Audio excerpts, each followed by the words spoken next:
E é isso que está sendo enfatizado aqui. O quanto Deus é poderoso na vida dessas pessoas. Vocês já tiveram aula aqui, e todas essas pessoas praticamente citadas nessa galeria da fé, né? Mais alguns anônimos da fé. Alguns anônimos da fé. E essa aula não seria minha, mas seria de um outro professor. Eu falei, sua aula está aqui, né? Mandei, ele falou, você não quer dar essa aula? Tudo.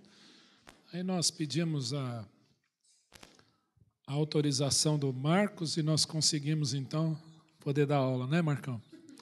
Importante, Marcos é importante.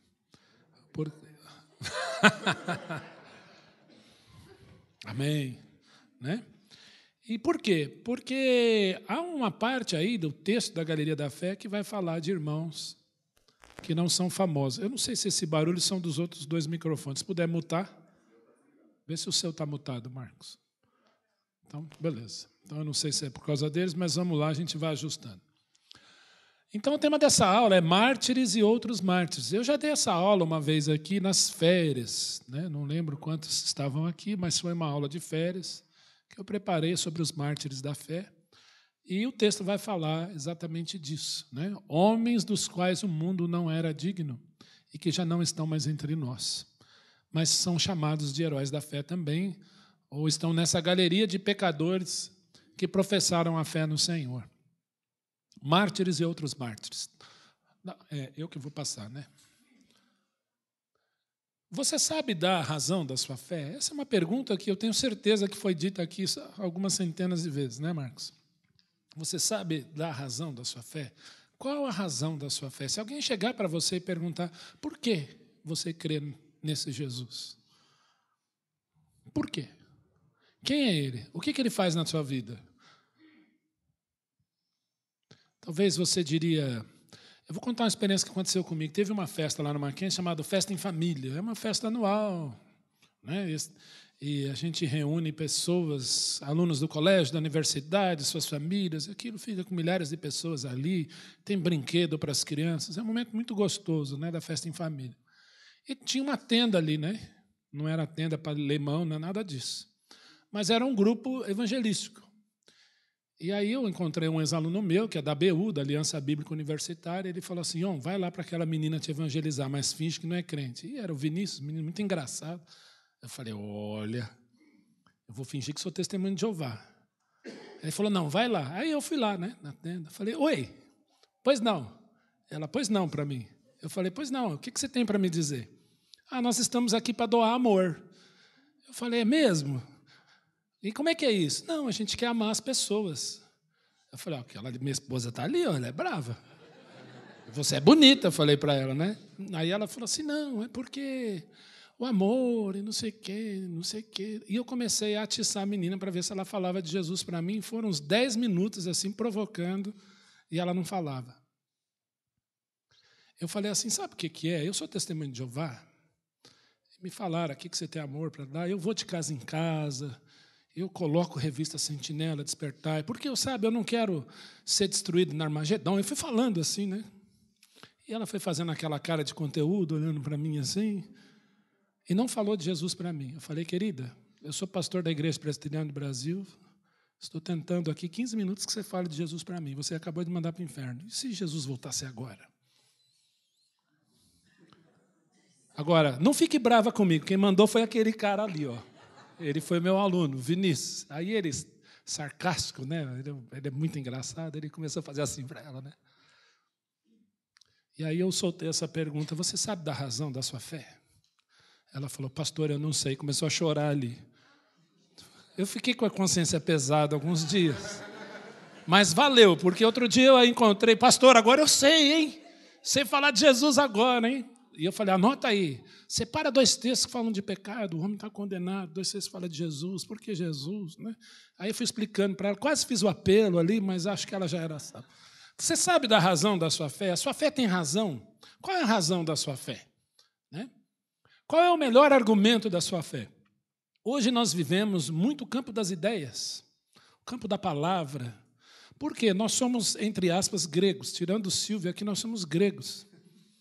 Os gregos querem sabedoria e os judeus pedem sinais, né? Os gregos querem sabedoria. E nós, muitas vezes, vamos conversar no campo da palavra.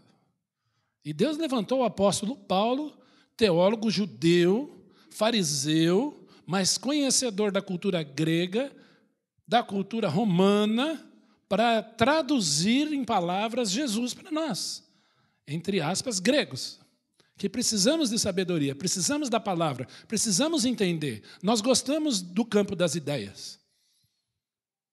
Então, qual é o melhor argumento da sua fé? Qual é o melhor argumento da sua fé?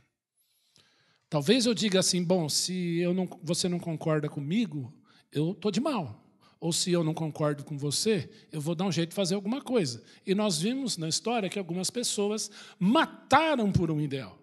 Elas não morreram, elas não eram mártires, elas mataram por um ideal. Vocês conhecem esses nomes aqui. Se quiser apagar aqui, mas acho que dá para ver.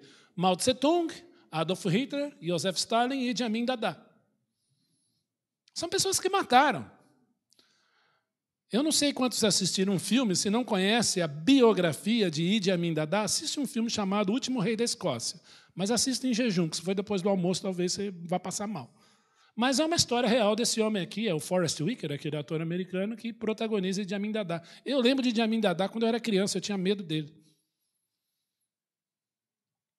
É ele que vai sequestrar um avião, né, repleto de judeus, leva para um lugar chamado Entebbe, o exército de Israel vai lá, resgata aqueles reféns, até virou filme também, Resgate em Entebbe e tal, toda aquela história. Tinha brasileiros lá, né? Mas Idi Amin Dada ele é responsável, por exemplo, pela morte, nós não temos precisamente, entre 80 e 200 mil ugandenses. Olha, você não concorda comigo? Eu vou te matar. Então foge do campo da palavra. Stalin, enquanto Hitler só de judeus matou 6 milhões, dentro da chamada antiga cortina de ferro, Joseph Stalin teria matado 17, 18 milhões. Esse homem colocou o mundo numa guerra onde cerca de 55 milhões de pessoas morreram. Por quê? Eu quero assim. Não concordo, vou matar. Mao Tse-tung, na China, provavelmente, o chamado período vermelho na China. Eu não sei quantos lembram da abertura da Olimpíadas de Pequim, em 2008, se eu não me engano. Né? O chamado período de sangue, o período vermelho da China, não foi nem homenageado, nem citado ali. É um período triste da história. De mortes e mortes e mortes e mortes. Não é? Esses homens mataram pela fé também. Jim Jones. Quantos lembram da Guiana, em 1976, aquele suicídio em massa na Guiana? Quantos lembram de David Koresh, em 1994, no Texas? Quantas e quantas testemunhas de Jeová hoje morrem por se absterem de sangue? Olha, Jeová diz que eu não posso fazer transfusão de sangue. Se eu não fizer transfusão de sangue... Se eu fizer transfusão de sangue, ele vai me punir, eu vou ser destruído no Armagedon.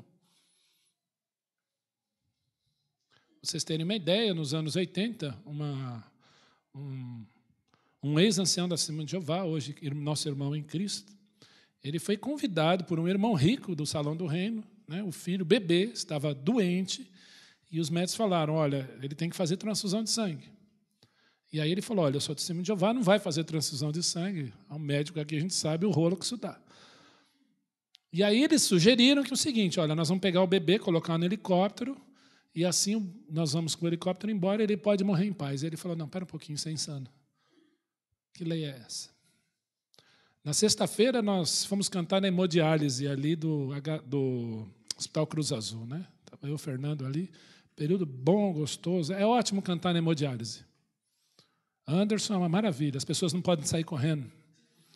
A gente vai com violão ali, prega a palavra, faz oração, eles estão ali no cobertorzinho, ele entrega a folheta. É uma bênção. Bom, não tem nada a ver, né? Hebreus 11, 36 até o 12, 2. Vamos dar uma lidinha nesse texto aí. Os chamados heróis anônimos, não tão anônimos da fé.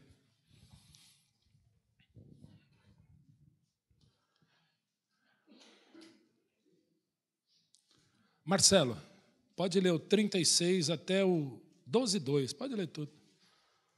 Outros, por sua vez, passaram pela prova de escárnios e açoites, sim, até algemas e prisões. Foram apedrejados, provados, cerrados pelo meio, Vai lendo. mortos a fio de espada, andaram peregrinos vestidos de peles de ovelhas e de cabras, necessitados, afligidos, maltratados. Homens dos quais o mundo não era digno, errantes pelos desertos, pelos montes, pelas covas, pelos antros da terra. Ora, todos esses que obtiveram bom testemunho por sua fé, não obtiveram, contudo, a concretização da promessa, por haver Deus provido coisa superior a nosso respeito, para que eles, sem nós, não fossem aperfeiçoados. Portanto, também nós, visto que temos a rodear-nos tão grande nuvem de testemunhas, desembaraçando-nos de todo o peso e do pecado que tenazmente nos assedia, corramos com perseverança a carreira que nos está proposta, olhando firmemente para o autor e consumador da fé, Jesus, o qual, em troca da alegria que lhe estava proposta, suportou a cruz, não fazendo caso da ignomínia, e está sentado à destra do trono de Deus. Gente, esse texto é lindo. Eu tenho arrepio de ler isso aqui. Porque o texto começa a falar de Abel, Abrão, Isaac, Jacó, Enoque, Moisés, Raabe a meretriz, e tantos nomes, Gideão, Baraque, Sansão, tantos nomes. Aí nós chegamos no versículo 36. Aí parece que são pessoas anônimas, que não têm nome.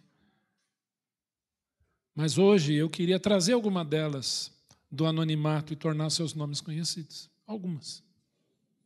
Porque foram muitos que passaram por isso. Outros, por sua vez, passaram pela prova de escárnios. Eu queria que levantasse a mão aqui quem já foi vítima de escárnio, de gozação, por professar fé em Jesus. Levanta a mão. Isso é um privilégio seu. Privilégio seu. Escárnio.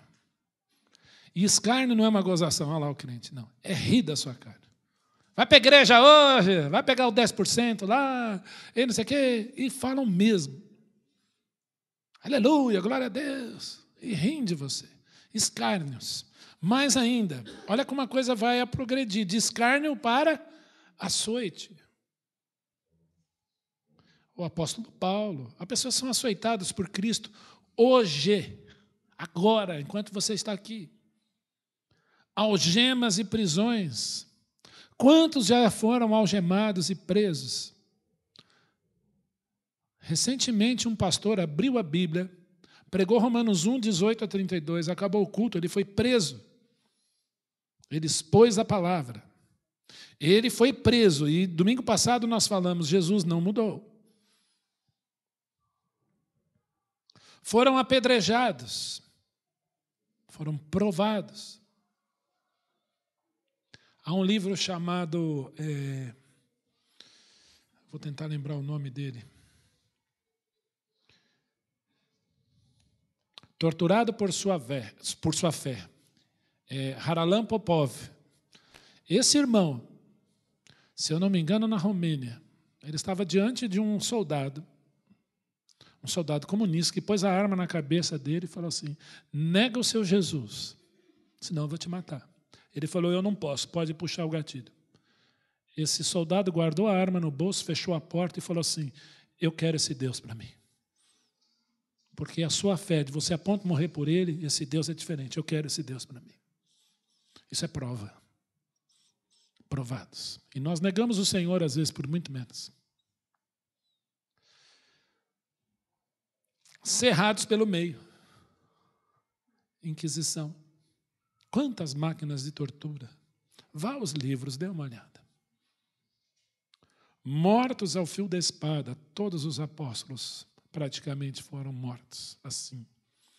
Andaram peregrinos, sem pátria, sem lar, fugindo daqui para lá, vestidos de peles de ovelhas e de cabras, necessitados. passando privações. Nós temos gastado muito tempo no mês de junho falando em missões. Nós teremos um missionário hoje à noite aqui, mais um, pregando a palavra.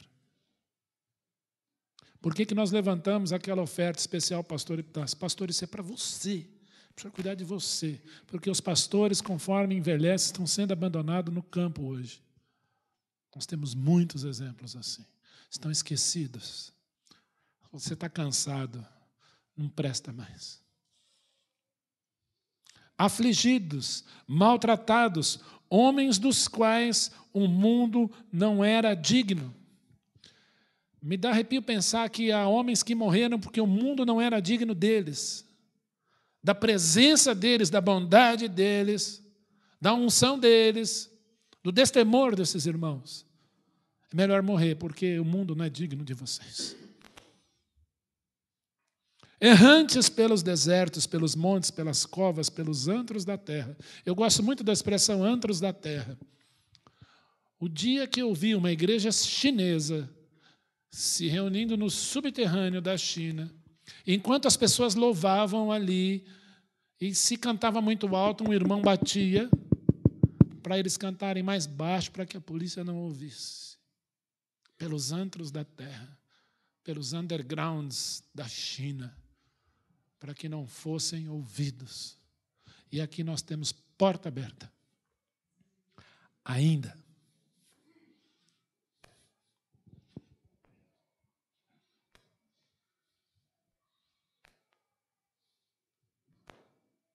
Pelas covas, pelos antros da terra, ora, todos esses que obtiveram bom testemunho por sua fé, não obtiveram, contudo, a concretização da promessa.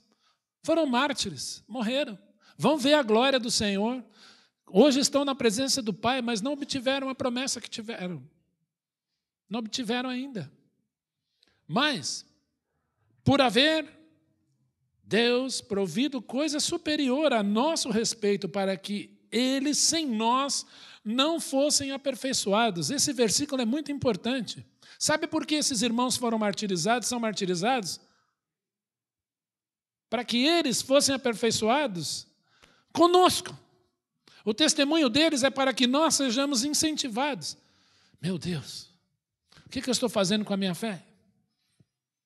O que eu estou fazendo com o meu compromisso com Cristo, de honrá-lo, de pregá-lo, de testemunhá-lo? Porque eles, sem nós, não seriam aperfeiçoados. E nem me conheceram. E morreram pela fé para que eu fosse aperfeiçoado pelo trabalho deles, pela morte deles. Eu não entendo isso. Eu não entendo essa graça. É para que eu me fortaleça como crente.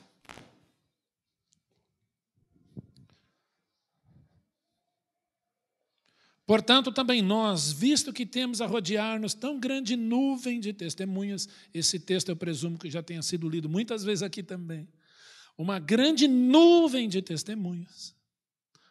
O que é uma grande nuvem de testemunhas?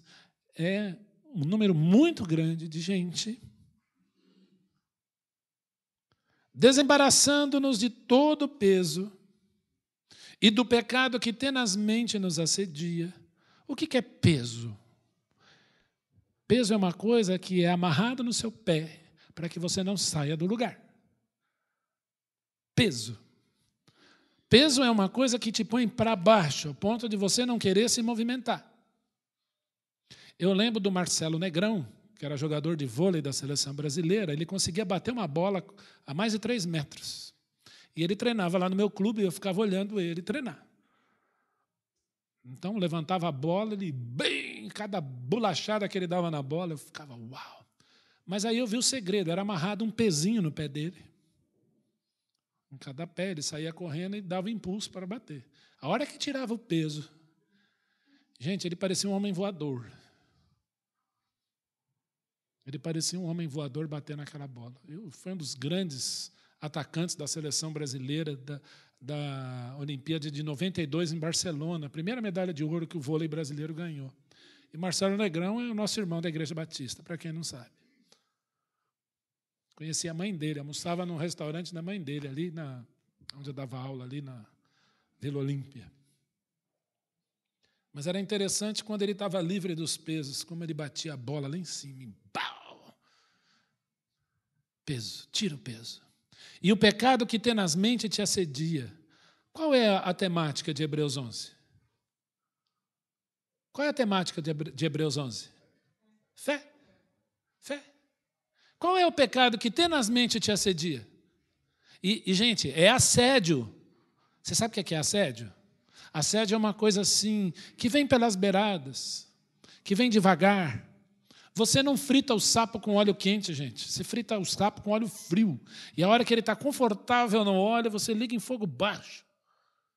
A hora que ele se dá conta, ele quer fugir, ele não pode mais, porque ele está cheio de óleo e ele é frito vivo. Você entende? Então, como é que é o pecado que tenazmente nos assedia? Vão te rodeando, rodeando, rodeando, rodeando, para que você perca a fé.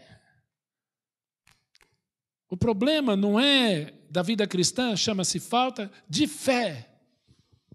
O problema da vida cristã é fé.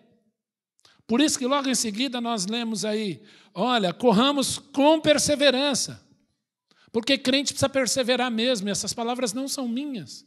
Porque nós temos a tendência de nos acomodar, de ficar no óleo. Está gostoso aqui.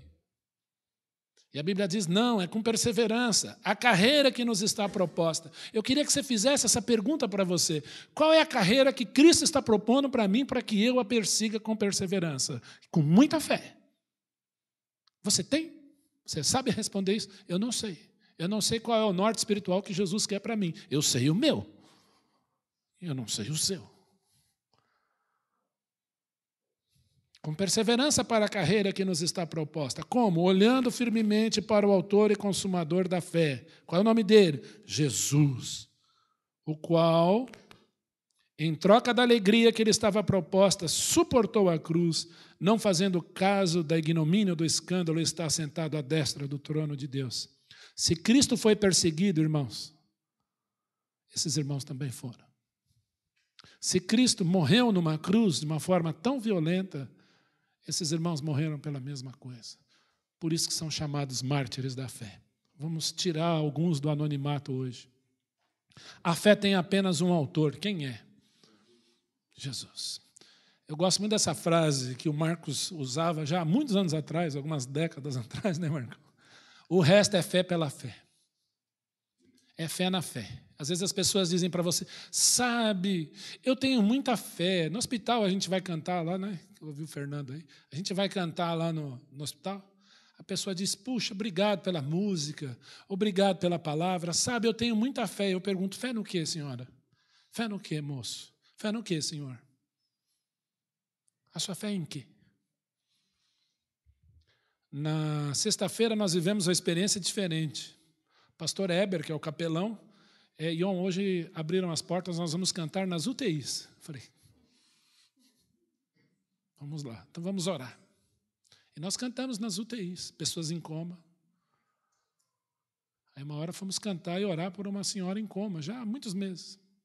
E o pastor fez assim. O coração dela tem ouvidos. A alma dela está ali ainda. Vamos orar. Vamos pregar. Entramos num box, num leito. Estava uma senhora da Igreja Batista, do Recreio dos Bandeirantes, no Rio. Comecei a cantar.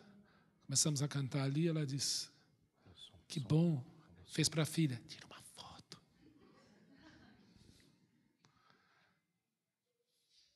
É fé pela fé. Só segurar aí, Ricardo. Dá para alguém aí que queira microfone. Ah, para trocar? Então está aqui com a Derlene. Sai o azul, entra o rosa. Pode deixar aí. Mártires. A palavra mártir vem do grego mártiros, ou martus, né? E no grego mais clássico é assim, ó, martus. Igual o francês quando fala Büchner, martus, né? É uma pessoa que morre por sua fé religiosa. A palavra mártir, ela não está associada ao ideal. É por fé. Alguém que morre pela fé. Pelo simples fato de professar uma determinada religião ou por agir coerentemente com a religião que possui. Isso é mártir. Esses homens aqui, citados em Hebreus 11, são mártires. Há uma diferença enorme entre matar e morrer, e assassinar e morrer pela fé. E aí vocês veem onde nós queremos chegar, o que nós temos visto pelo que a mídia expõe aí. Há pessoas matando pela fé, em nome de um Deus. E há pessoas morrendo em nome de um Deus. São mártires. Há uma diferença enorme. E Satanás quer deturpar essa verdade. E é pela fé em Jesus, é claro. Né? Se não é fé pela fé, né, Marcos? Fé pela fé. Os apóstolos, vamos ver alguns exemplos. Né? Nós lemos aí, cerrados ao meio, escarnos, açoites, prisão, algemas. A gente pega o currículo do apóstolo Paulo. Quantos açoites, quantas prisões, quantos naufrágios, quantos escárnios, apedrejamento. Não era para esse homem estar vivo enquanto o tempo que ele pregou, era para ter morrido muito antes. E morre decapitado em Roma. Todos eles foram assassinados, à exceção do apóstolo João. Mas diz a história geral, não a Bíblia, que o apóstolo João teria sido colocado vivo dentro de um caldeirão de óleo fervente tirado, e ele sobrevive a isso. Na ilha de Patmos. Todos eles. Eu gosto muito desse personagem, John Wycliffe. Ô, Robson, dá para apagar aqui na frente? Eu não sei se... Ou apagar um pouquinho, porque... Ou eu vou... Pega a cortina aqui e solto. Pelo menos aqui a gente ganha um pouquinho de... John Wycliffe. Em 1384, John Wycliffe traduziu a Bíblia para o inglês. Okay? Foi perseguido pela igreja, entenda a igreja católica romana, foi considerado a estrela da aurora da reforma, perseguido por traduzir a Bíblia. Começa a falar muito da Bíblia, gente, você vai começar a ser perseguido. Vai ser. Não sei se você vai ser cerrado ao meio, apedrejado, mas vítima de escárnio com certeza. Jan Hus, sou um fã de Jan Hus. Vocês mataram um ganso, o nome Hus significa ganso. Em breve renascerá um cisne, e estes vocês não matarão. Esse homem foi queimado vivo, mártir da fé. Qual foi o seu pecado? Pregar o Evangelho de Jesus. William Tyndale, enquanto queimava vivo, amarrado a uma Bíblia, Tyndale orava, assim como Jesus orou. Perdoa-os porque não sabem o que fazem. Tyndale orou, Senhor, abra os olhos do rei da Inglaterra. Tendo dito essas palavras, morreu. Quantos colocados ali aos leões? A história diz isso. Quantos homens, mulheres e crianças. E quando iam para a arena, cantavam em alta voz. Digno é o cordeiro que foi morto. Um dos cânticos que eles mais cantavam na arena romana era a palavra do apóstolo Paulo, que dizia, para que ao nome de Jesus se dobre todo o joelho no céu, na terra e embaixo da terra, e toda língua confesse que Jesus Cristo é o Senhor, para a glória de Deus Pai. Cantavam isso enquanto eram devorados pelos leões. Eu não sei se você já pensou que é morrer devorado por leão. Se uma mordida de criança no dedo dói de cachorro, imagina uma patada de um leão, uma mordida de um leão.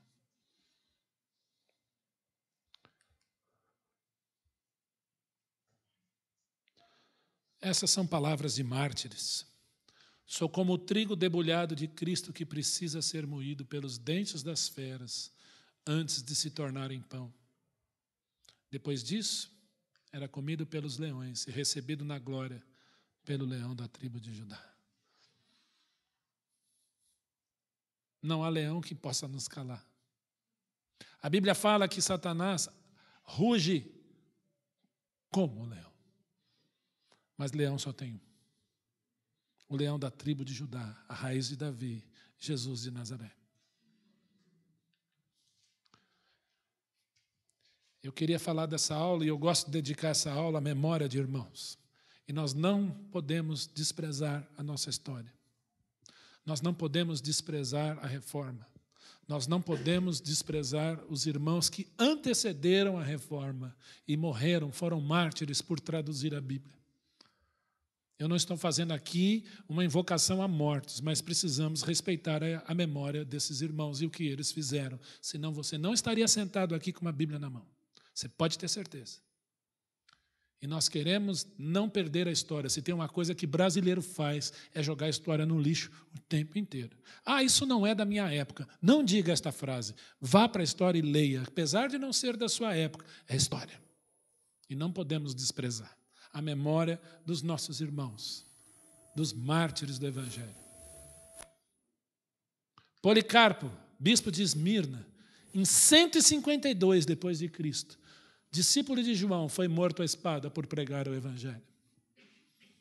Felicidade, seus 7 filhos, em 161 depois de Cristo, foram espancados até a morte, e um deles atirado de um desfiladeiro, e ela foi decapitada. Em 161, isso é história, com H. Perpétua, a jovem, foi morta à espada por testemunhar Jesus. Bispo Basílio foi executado. Artêmio, comandante romano, ele ousou a crer em Jesus e dizer para o exército romano que ele era crente. Isso lhe custou a vida. Foi decapitado, tratado como traidor. Hermenegildo, assassinado pelo próprio pai por professar a fé em Jesus. Kilian, assassinado. Jerônimo de Savonarola, na Itália. Gente, o Evangelho, antes da Reforma, foi pregado na Itália. Paulo esteve na Itália pregando o Evangelho. Paulo esteve na Espanha, esteve na Turquia, esteve em Israel, por tantas viagens que ele fez. Jerônimo de Savonarola foi enforcado e queimado em Florença, na Itália.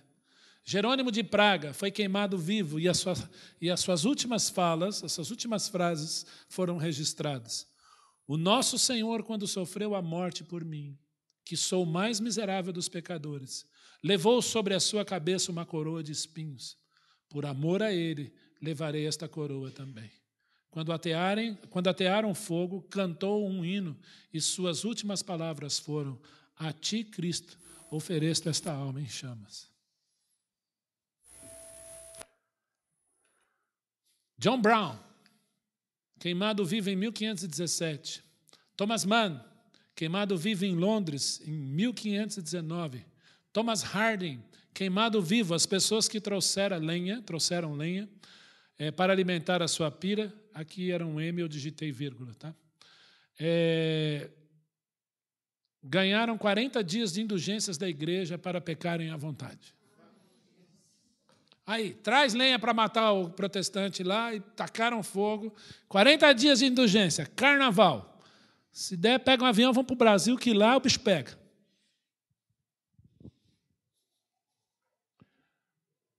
Essa última parte é minha, tá? Não estava lá.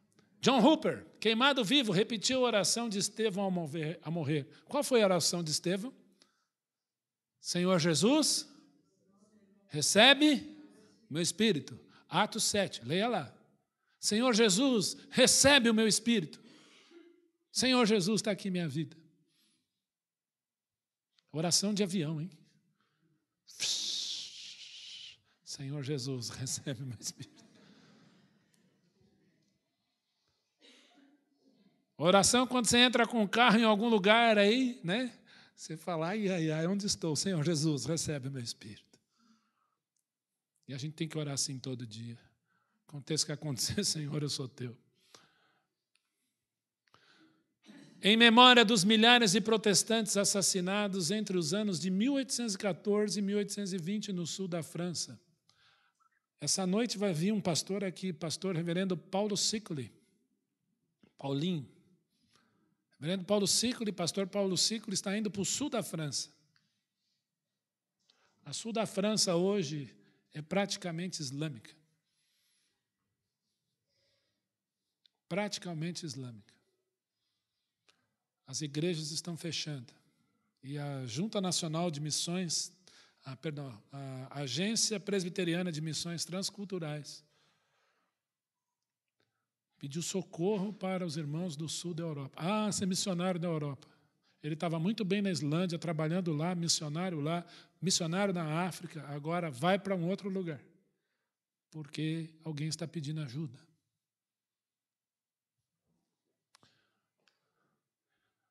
Dentre eles, no sul da França, o jovem Pierre foi executado por um tiro.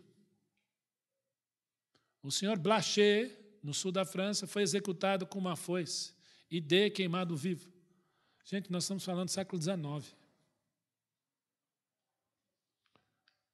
Dietrich Bonhoeffer, 1906 a 1943, cristão alemão que se opôs ao nazismo. Ele se opôs. Muitos não se opuseram. Muitos abraçaram a causa. Mas ele se opôs ao nazismo e foi executado por pregar a palavra de Deus.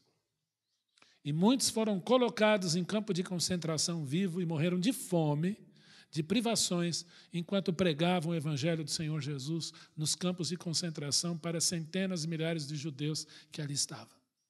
Dentre eles, Corrie ten Boom.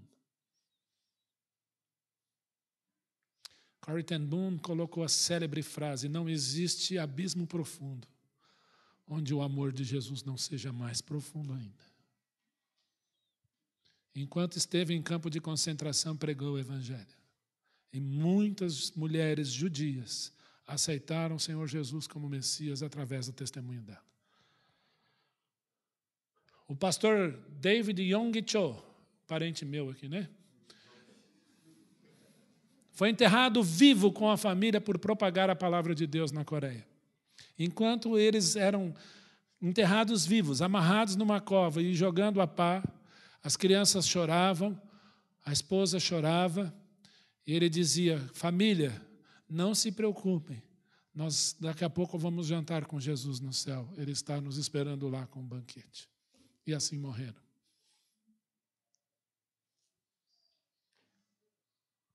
Ivan Moisseyev, soldado russo assassinado pelo Exército Vermelho por crer em Jesus e sua palavra. Ele disse o seguinte: querido irmão, recebi sua carta e demorei a responder porque houve uma grande tormenta. Quando Serguei, colega de farda e também cristão, chegou, ele também sofreu e seus livros e até postais foram confiscados. Não conte tudo a papai e mamãe, irmão dele. Diga apenas: Ivan escreveu e disse que Jesus vai partir para a peleja. Esta é a luta de Cristo, e Ivan não sabe se voltará dela com vida. Desejo que todos os amigos, jovens, velhos, se lembrem desse verso de Apocalipse 2:10. Ser fiel até a morte e dar-te-ei a coroa da vida. Receba esta última carta na terra, do menor dos irmãos, Ivan Moisseyev.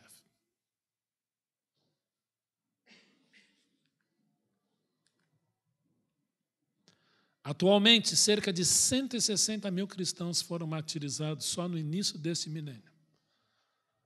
Hoje. O que, segundo Barrett, que fez essa pesquisa, corresponde a um cristão assassinado a cada 5 minutos. Basta você olhar para a mídia. Em março desse ano, 2 igrejas presbiterianas foram queimadas com fiéis dentro no Níger. Irmãos nossos que estão lá. Eu poderia citar aqui os coptas no Egito, assassinados, enquanto eram ali colocados de joelho, com a arma atrás da nuca, oravam. E dava para ler os irmãos que conseguiram fazer a leitura da